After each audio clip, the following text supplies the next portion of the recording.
Hey everyone, in this video we're going to cover blend modes. Blending mode is an effect you can add to your layer to change how the colors of one element blend with the colors on your lower layers. It's a great design tool that's super easy to use. So begin on your artboard with your chosen element and your chosen background.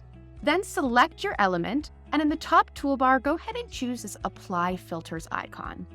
A menu on the right-hand side will open up with all of your different editing tools, and go ahead and choose this Blends tab here. Now you will see all of the different blend filters that you can choose from, so go ahead and play around with them until you find the one that you love. And that's it.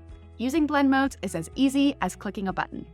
Remember that when you're finished with your design, you can use this button here to download it to your device, or you can publish it straight to your social media through Simplified's content calendar. Thanks for watching, guys. We'd love to hear from you in the comments, and check out our other tutorials to see how Simplified's design tools can help you every step of the way.